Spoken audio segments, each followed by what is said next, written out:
Prisoner and Co.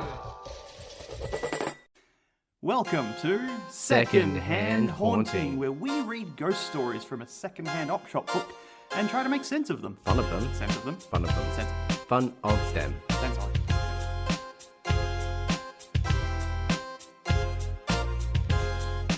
Hey, Ollie. Hey, Callum. You might be expecting another story from Haunted Inns by Mark Alexander today, right? Oh, it's what I'm usually expecting. Fortunately, though, I've had a friend lend me a new book we can look at today. See, the thing is, I wasn't expecting that because I did see the new book. I saw haunted red eyes that were looking back at me from the table. It's striking, isn't it? It's called Hell House by Alison, Rattle and Allison, Vale. And the front cover, it's a hardcover and has a skull on it with two, red diamondes in it. I would actually say that it's haunting. Hey. It's also second-hand because it was given to me by a friend. Thank you, Kieran Moffat from the PZN Network. I only have it for a limited amount of time, so I figure we'd get away from UK hauntings. Because this book has stuff from all around the world, including Australia. Oh, looks like we're going to break some ground on our home turf, huh? Yeah. Now, our home turf is South Australia, and this book does not have any stories from South Australia, which is unfortunate. Which is interesting because South Australia is actually the murder capital of Australia. Yeah, but we do it efficiently and don't leave any evidence behind like ghosts. Tasmania, on the other hand... It's a hidden gem of murder, mayhem, and ghostly hauntings. I've recently been there myself. That's right. And I think one of the reasons why it is haunted is because it was one of the first Australian colonies, and the people were not treated very well when they got there. So they had a lot to want to pay back, I think, the rest of the people around it, which is why they may have stuck around to do so. Yeah, vengeful spirits, we'll see. Because this story is, in fact, Hell on Earth from Port Arthur, Tasmania. Now, did you go to Port Arthur when you were there recently? I didn't. Also, what a light-hearted title. I know these days it conjures up images of the Port Arthur Massacre, which is an awful, bloody period in Australian history that caused the entire country to ban guns from its populace. Yeah, it's true, which I think it was a great idea, and we don't have many guns around. No. I certainly don't see them in general. No, not at all. One of the reasons I didn't go to Port Arthur wasn't because I'm not interested. It was because I had a limited schedule. Yes, that's fair. It's a small island, but there's a lot to do. It's true. And I guess it's interesting with Port Arthur because it's still a town. You know, people still live there, and yes. It must be interesting to be going to high school in Port Arthur. Yeah. Well, how about we delve into what some of the history of Port Arthur is from at least before the massacre and find out that maybe this place is just as bad as it's always been. Sorry, anyone from Port Arthur. I'm strapped in. I'm ready. Let's dive in. Oh, one more thing I might mention. This book is from 2008, so we're not going to have the awful 70s writing style of Haunted Inns. Hopefully it's something a little more modern. Upbeat? Oh, I doubt it. I doubt it very much. Port Arthur, on the Tasman Peninsula off the coast of mainland Australia, boasts some of nature's finest fortifications. The tallest stretch of coastal cliffs in Australia, the blistering seas, and the dark, colossal forests provide an imposing backdrop for one of the 19th century's most infamous prisons. Okay, haunted prisons. It's a good start. It makes you wonder where the best places for hauntings are, whether restless spirits stick around in places where they were tormented, and that it's part of the glue that keeps them stuck on this earth. Yeah, I think that might be where we're going, because I've just flicked my eyes down and there's some keywords jumping out at me, and this is going to be morbid. You rarely hear about hauntings where someone had a great time in life and stuck around to help people out. Yeah, it's normally haunted prisons, right? Haunted hospitals. Not always haunted funfair, although that's generally terrifying for other reasons. I was going to say, that sounds creepy and disturbing. The location, the conditions, and the knowledge that inmates had scant hope of ever returning home earned the prison its nickname of Hell on Earth. So that's not just the name of the story. Apparently this prison's been called Hell on Earth for like a while. I don't feel like we're really going to dive into this Port Arthur massacre at all. So No, no, I think we're going to go way older than that. way older, which, you know, fits the vibe of the podcast. Let's face facts. Yeah. I don't want to talk about modern tragedies. I only want to talk about tragedies that are so ancient we can make fun of them safely. That makes sense. Here we go. For modern Australians, the name Port Arthur remains synonymous with misery, inhumanity, and death. But I think they're going to stop mentioning anything else about modern Australians because in the 19th century, thousands of criminals, many of them guilty of only petty theft, and many of them women and children, were shipped from Britain to Australia in the dreaded punishment known as transportation. Now, that's not the film starring Jason Statham. That would be way more fun than this. So transportation would have been incredibly horrible. They had them chained up in the boats with rats, malnutrition. So nobody really wanted to go to Australia at the best of times except for fame and glory, and those who did found out it was a miserable journey. Except for the ones coming to South Australia, obviously. Yes, I think the journey was still pretty shit, to be honest. Oh, well, at least they weren't locked up in transportation. That's true. So it was a milestone for someone to survive the journey. Yeah. I think a lot of people were just expected to die on the way, which is wild when their crime is something like stealing a handkerchief. I don't have a very in-depth knowledge of my family tree. I remember being told when I was growing up that... You are Roman Catholic. That I was Roman Catholic, yeah. But also that I descended from some sort of criminal that was transported across for stealing like a loaf of bread or something like that. Yeah. I don't know about you, but handkerchiefs these days, I carry one on me, but if someone stole it from me, I would not decide to send them across the other side of the world hoping they would die on the way. The journey itself was a harrowing 15,000 miles. The journey could take up to 8 months, and as you mentioned, many didn't survive. In 1830, the penal settlement on the mainland began to get rid of its worst male offenders, and a shipload arrived on the island known then as Van Diemen's Land. Because, of course, the Dutch were the first Europeans to find Australia.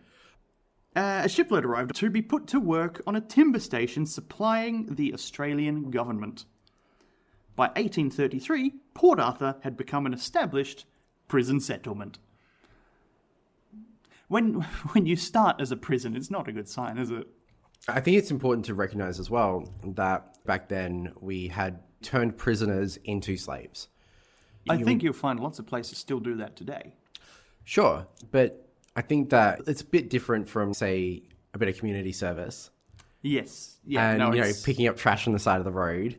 Yeah, you don't get to go back home to your own comfy bed at the end of the day. You're stuck in the blasted hell hole that is Australia being ruled over by the kind of people who want to escape Britain and lord it over a bunch of criminals in another land. But they can't be touched. But people weren't just sent to prison as well. So like when they were sent to Australia as convicts, they were then given to landowners as slaves. Oh, yeah. They lived in a barn or whatever. Like they were owned by the landowners. If convict workers tried to escape, then they were shipped back to the landowners as well. Mm-hmm. And not only that, but they used to essentially give landowners convict wives that were forced to, procreate with the landowners. And look, you brought up the topic. I did. I'm just talking about some of the history. The fact is, it was horrific. Yeah. And this is how white people were treating other white people. Just imagine how they treat the natives. Anyway. I mean, they were just treating people badly. The penitentiary operated for 44 years, during which time 13,000 men were incarcerated within its walls. I think that sounds like a lot of prisoners, Callum. It does, right? Thousands. I imagine like 13,000. So, do we know the dimensions of the prison? Because I feel like that sounds very condensed. No idea. I'm imagining basically like one of those old like English castles with people just like shackled to the wall. Yeah. Well, think of an 1800s naval fort, and I think we're probably in the right area. Tell you what, I got a picture if you want it. Sure. It's not much, but what the fuck is that? What the fuck is that? Well, that is a turret. That is where archers could fire off arrows to kill the invading people that are trying to potentially rescue the prisoners. Yeah, sure. That could be out of a scene from Robin Hood. I think we would say probably not archers, but at this point would have been riflemen and fending off the invading Dutch. I was just trying to have fun with what the fuck is that segment, I'm just saying. Thus concludes episode 2 of What the Fuck Is That? Absolutely my favourite segment, by the way. I feel like we should do that more often. Yes. If there's ever a picture, we're playing What the Fuck Is That? Do you remember, I think, was it Life of Brian? There was like the guy that was shackled in the prison and he kept going like, you lucky bastards. Yeah. You're at least hung the right way around. Yeah. And stuff. So that's what I'm imagining this prison. I'm imagining like 13,000 people. There's maybe 1 or 2 people that are actually getting to go outside and they're looking back in the prison and there's like someone shackled up in there going, you lucky bastard. You get some sunshine. The Australian sunshine. In the 1830s, they didn't have sunscreen, so maybe not so lucky. One day you'll know sunshine by its true name, melanoma. As soon as they were off the ship, the men were set to work. Back-breaking logging or stone-breaking for hours every day made all the more dangerous by the weighty chains they wore around their ankles. So, yeah, you've kind of got the right idea there. Punishments for slackers were harsh, and lengthy public lashings with a cat o' nine tails were commonplace. Do you know, it's weird, but there is like a weird random part of my psyche that wants to know what a lashing would be like. Yeah, that's weird. It is weird. Maybe not like a lot of lashings, like just like one whip. Like, well, that's the even worse part. You know what the cat o' nine tails is, right? Does it have 9 tails? Yeah, it's a whip with 9 whip strands. And also barbed metal knotted into each of those 9 strands. As crazy as it sounds, there is a weird part of my brain that wants to know what one would feel like. Just to know. Well, you've got tattoos, right? I do. Imagine getting that tattoo all in one go. That sounds painful. Yeah. No, That's probably a good starting point. Gradually, a new style of punishment was incorporated into the prison regime. Do you want to guess what it is? Because I got to turn a page to find out. So we've got lashes, we've got shackles. What type of punishment? I'm going to say... I found it. It continues to this day. I'm going to say solitary confinement. It is. Oh, yes! The first time anyone's ever reacted with glee to the word solitary confinement. Do you know what? Another weird part of my brain wants to know what solitary confinement would be like. No. You can't say you're not a little bit curious. Like, just go and spend an hour in the isolation chamber. It's not the same when you know you can get out. No, it's not. I think that's the problem.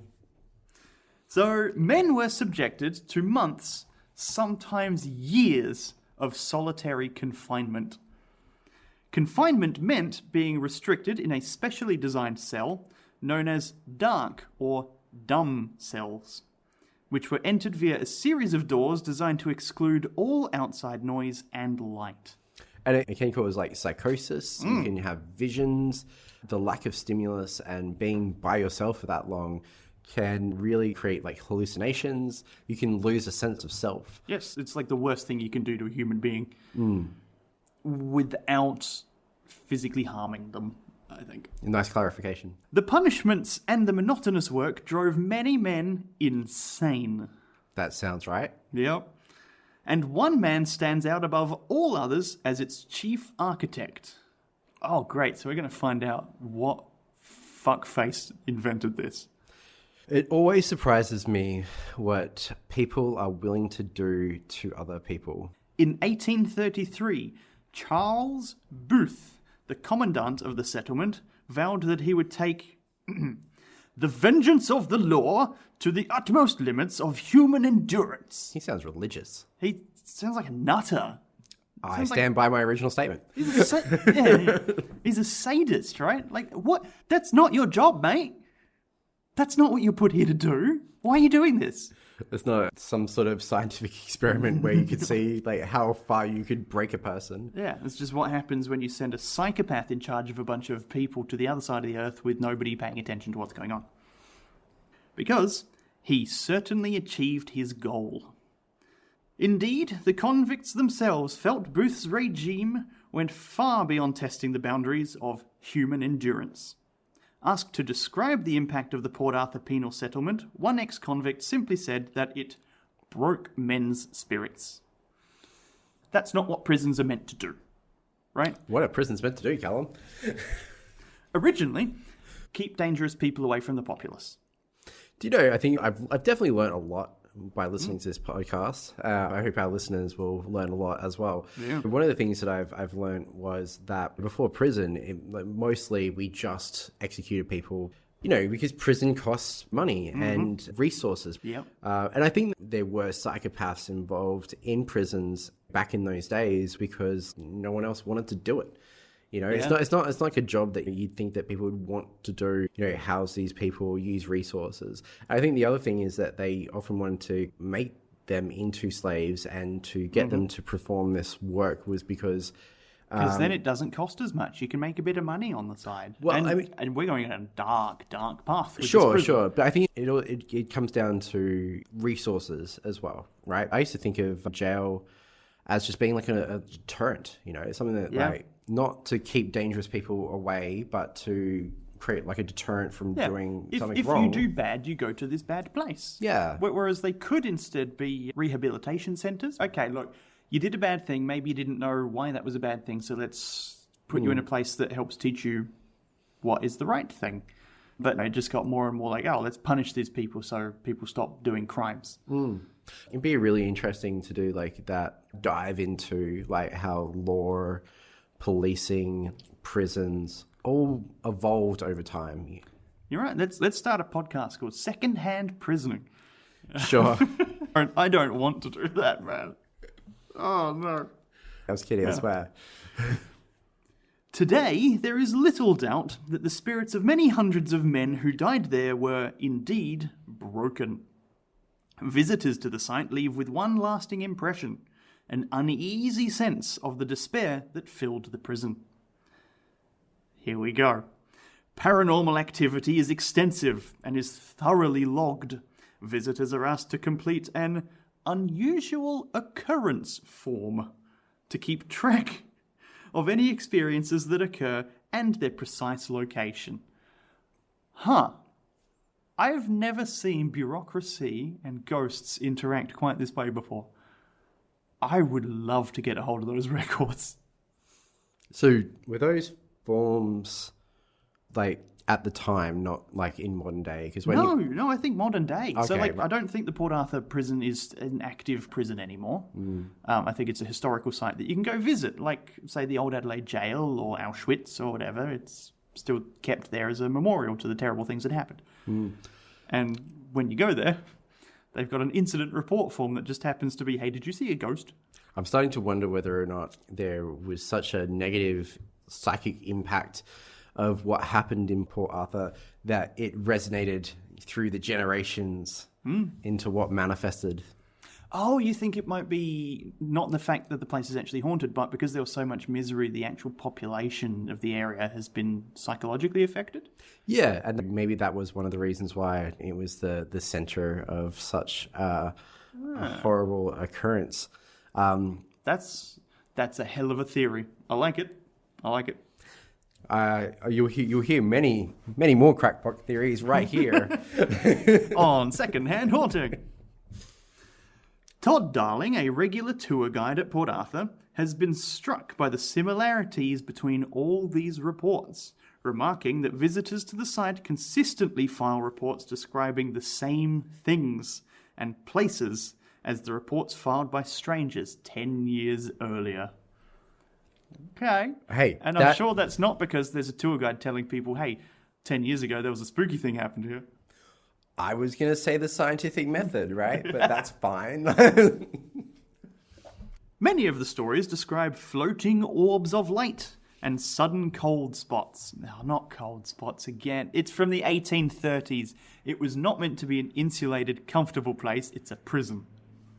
To be honest, I do feel like cold spots are more likely to be a draft than anything else. Yes. But a floating orb... A floating orb of light, on the other hand... It's pretty good. Like, I must admit, I would be feeling pretty privileged to see a floating orb of light. Yeah. I know that there are certain places in the world where mirages can appear as floating orbs of light, and they will often appear in photography because it's just like a mote of dust that's caught the light in the camera flash. But to see one in person would be unique. Just out of curiosity, how ghostly would a ghost need to be to you to say that was a ghost? It would need to be humanoid, I think. Okay. Or just do something that is physically impossible. So like a poltergeist activity of actually just taking a book and raising it up in the air and like turning the pages or something. Something that isn't just, it fell over. Honestly, better than I expected. So just so you know, Callum and I had dinner last night and a poltergeist turned on the tap. Have you called a plumber yet? And Callum still doesn't believe that. I watched as the poltergeist did turn on the tap, but Callum still doesn't believe me. No, I was looking in the wrong direction, apparently. As are skeptics always, somehow. Okay, well, look, I'll make sure that I ask the ghost to pick up a book and flip the pages next time. To be fair, that was actually less than I thought. I thought I was going to be unreasonable with my ghosts. I thought it was going to be like a semi-translucent humanoid that's like having a chat with you. I would settle for a mere darky chase. See Secondhand Haunting episode 1 for the explanation of that one. But on with the Port Arthur prison. The cold spots are accompanied by overwhelming feelings of hatred and anger. I mean, that feels right. Yeah, when I'm in a room and it gets suddenly cold, I'm not particularly happy about it either. I think going out here on a limb and I'm just like speculating, then there would be like the gist of what those prisoners might have felt. It's like because that's what we're going down, right? Like hatred yes, hatred, fear, animosity. If you're going with the theory that emotions have infused the building somehow with a feeling, hatred and anger are fair ones for that to have happened with. Yeah. But apparently, hearing voices or footsteps is also common. It's a big old stone building that I don't think has a lot of dampening in it. So I think they're hearing echoes of the tour group in front of them. That's fair. It's a tough one. If you heard audible footsteps and then you like walked around the corner and you didn't see anyone there. Yeah, because they've moved on to the next room. Could be. However, some reports describe apparitions of officers or convicts, and, more rarely, some claim to have had conversations with a convict who suddenly vanishes. So I think it's hard to debunk that. Yeah. If it actually, happened, but obviously I'm sure there's no evidence of these. Hey, that's my job. No. All I'm saying, this is when you've done your tour of the haunted prison, you get to end, and the tour guide says, hey, if you saw anything spooky, fill out this form. That's the kind of thing you might decide to write down. Oh, I spoke to a convict and then he vanished. This is all anonymous, right? Oh, the forms? Yeah. Or our podcast? No. No, I've been using your name a lot, Ollie. No, I was going to say, when you're filling out the form, like imagine be like, hey, so this is all anonymous, right? Yeah. I saw a convict. And something about the prison causes everyone's handwriting to be identical. To be honest, if someone said that they saw a convict and had a conversation, I'd be pretty keen to like hear what the conversation was about. Yeah. Oh, yeah. I wonder if we find out. So what do you think about mobile phones? That's crazy, right? I've always imagined ghosts, if they're around, to be learning about society as it evolves as well, right? Well, that's a good question. Is a ghost an intellect still capable of absorbing new information, or is it merely an echo of the person that existed back then? And it's like an imprint or a replay upon the world? I guess I've always thought that a ghost must be an intellect. I mean, it's a tough one because like it's hard to say, what a ghost would be when we don't even have evidence of there being a ghost. So That's true. So everything that we say is speculating. I think that the idea of actually having a ghost at all would suggest that the soul of the person that is still lingering on the earth for a reason. Okay.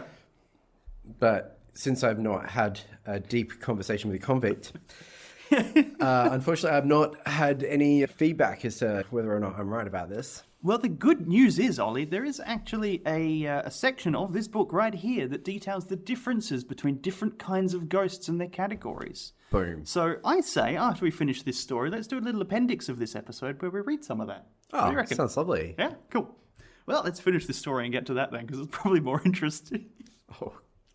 Honestly, I found this to be really interesting. Not just because it's closer to home, as it were, but it's interesting to hear about how those people lived and how they were treated. How they died. Spectral activity is not apparent to the naked eye and has been captured on camera or film with alarming frequency at Port Arthur. Captured, you say? Hey, all right. It's a shame that a photo of them wasn't included in this book and instead it was a picture of a turret, but there you go. That is kind of funny, isn't it? Yeah, funny that. Yeah. I mean, look, we can go and look it up later and see if there are... No, not now.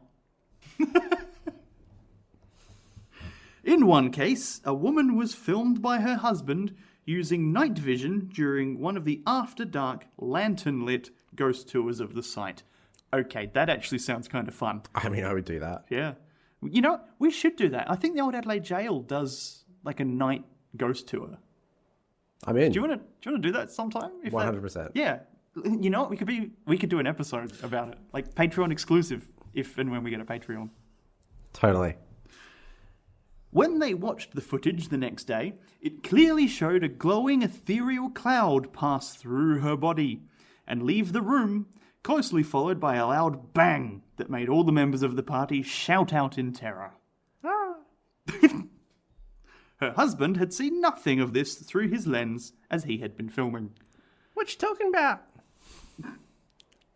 Sheila, I'm just looking at our holiday photos.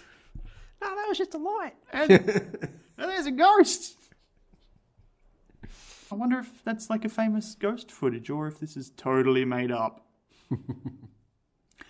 The most sinister reports are from people who have experienced more direct spectral contact. One of the cell blocks on the site is filled with a particularly overwhelming sense of foreboding. Probably because it's a prison. The atmosphere is so menacing that many visitors who enter its thick, cold stone walls have the distinct feeling that they are being watched. Ooh. Hey, that is fun. I don't know about you, but I like that feeling of being watched.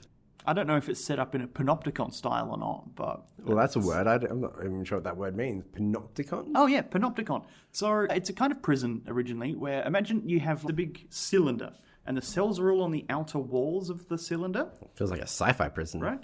Yeah, well, it gets worse. And then in the middle of the cylinder is like the guardhouse.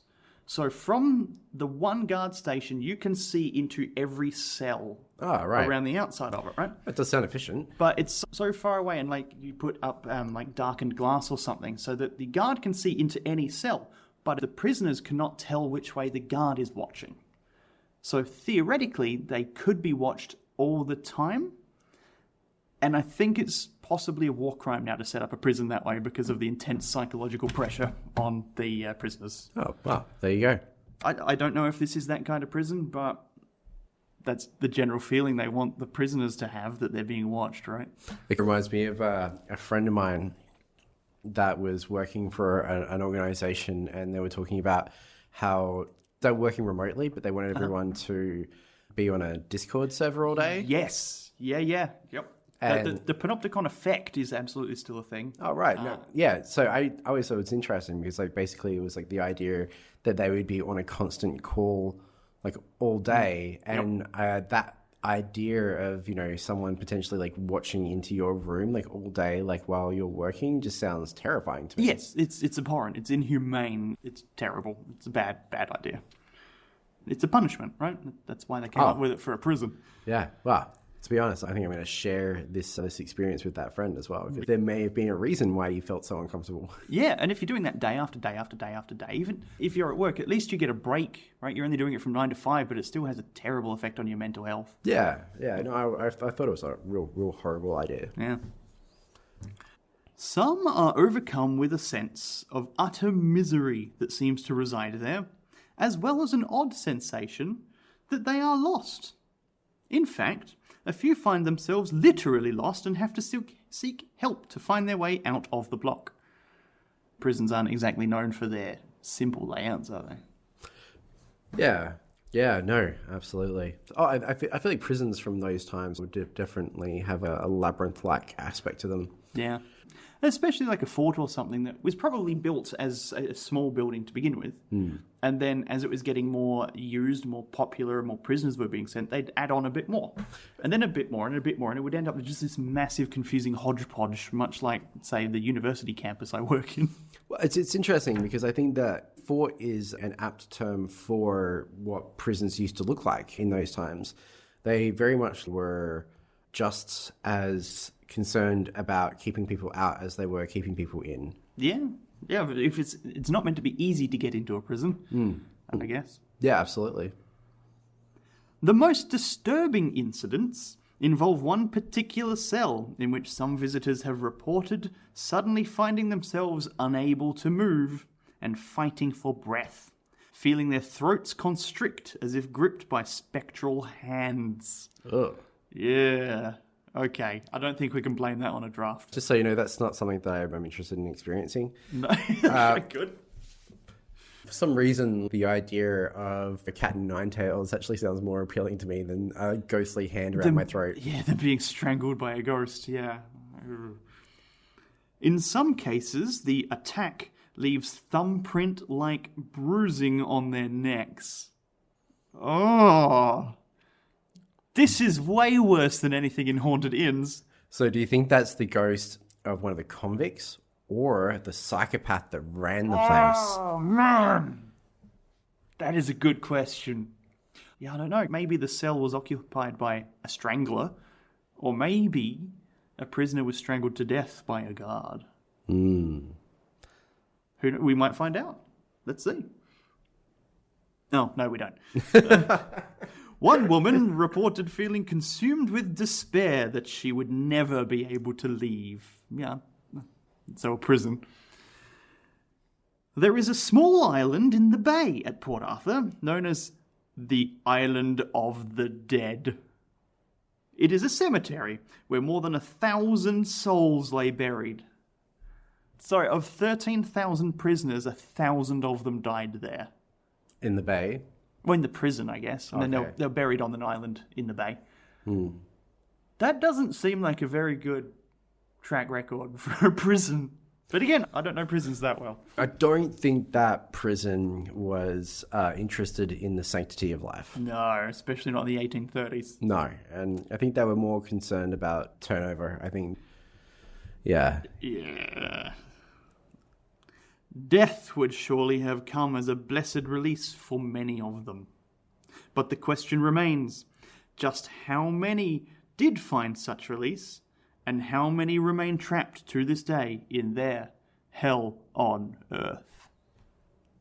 The end. Well, that was a great story. Yeah.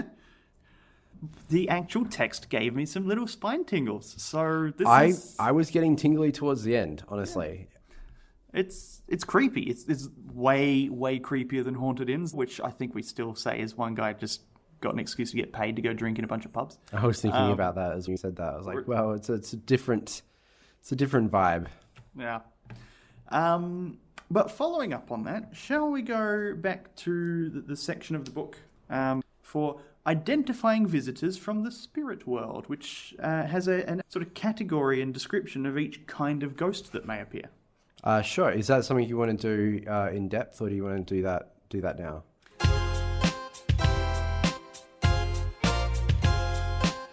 Okay, Ollie, I've had a little flick through that section that describes different kind of ghosts, and honestly, it's pretty dry. I don't think we're going to have a lot of fun reading that. But I would urge the listener to, if you are interested in going through this, check out the book Hell House by Alison Rattle and Allison Vale, because we're not going to be able to do a lot of stories from this, and I recommend it. It'll be in the description. Yeah, okay, cool, right. Absolutely. Yeah. I want to know our listeners can get enthralled by these stories just as much as we are. Yeah. So we may have enough time to do some more stories from this book, Hell House, before I have to give it back. We may not. But either way, we will see you next time on Second-Hand Hauntings.